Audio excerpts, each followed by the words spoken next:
便守在你身边，一同抗争命运的安排。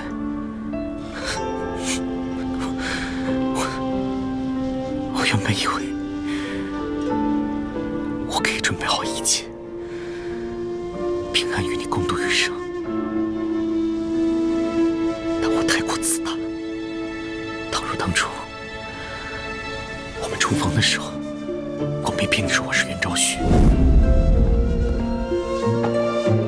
我没告诉你，我是天辰的太子。你是太子？你的幕僚。我是袁昭旭。倘若我美酒走远，替我隐瞒实情；倘若我能多留一份心，事情也许就不会像今天这样。骗子！你这个人啊，没一句实话，再也不相信你了。你这个骗子！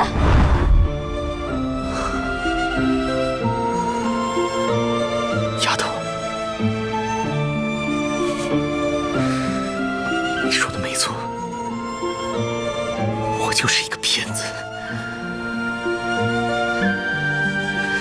因为你才承受了这么大的痛苦。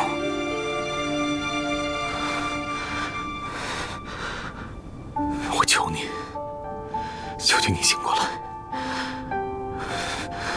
只要你能醒过来，无论你打我、骂我，我都甘之若饴。只要你能够醒来，我一定给你一个交代。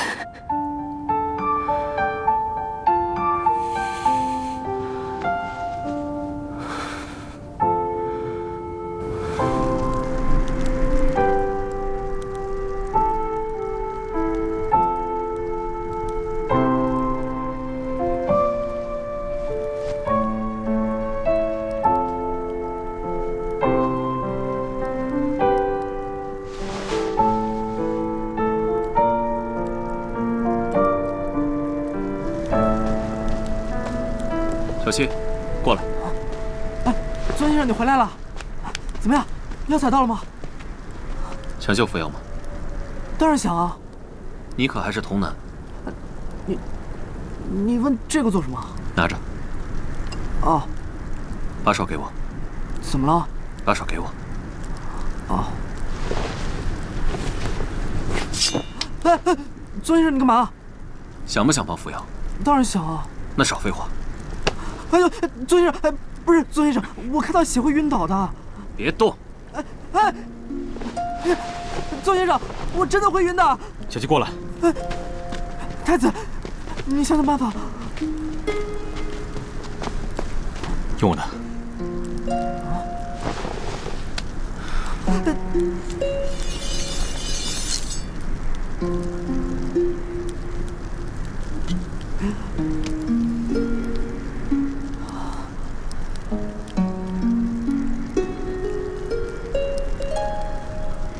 这银菇草喷7次给扶摇喝下，每次间隔3个时辰。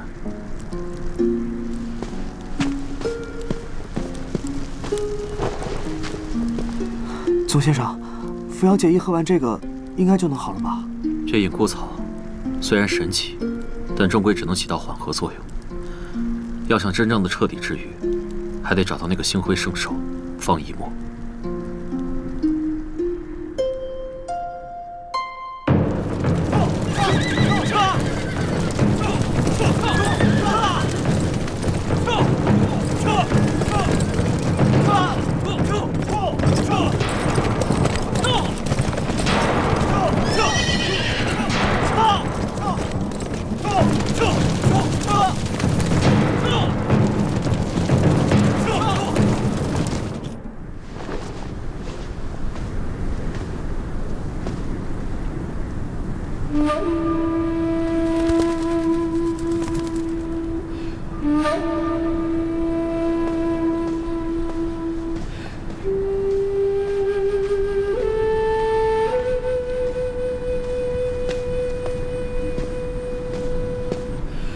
我方才看见有黄鸽飞过，是不是天权有变动？我公然违抗父命，父皇大怒可想而知。现在母后派出了大批人马来寻我，想让我赶紧回宫向父皇请罪。恐怕不止请罪那么简单吧？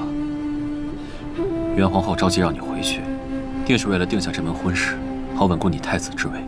你是天权太子，父母之命，媒妁之言，即使说断就能断的。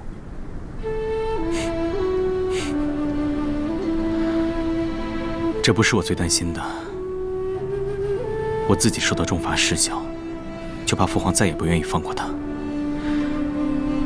现在只有我回去，才能保大家安全。更何况佛莲现在还在宫里，扶摇何以会假冒他的身份？这件事我一定得查清楚。伤害他的人，我不会放过。你放心吧，这里有我，扶摇不会有事的。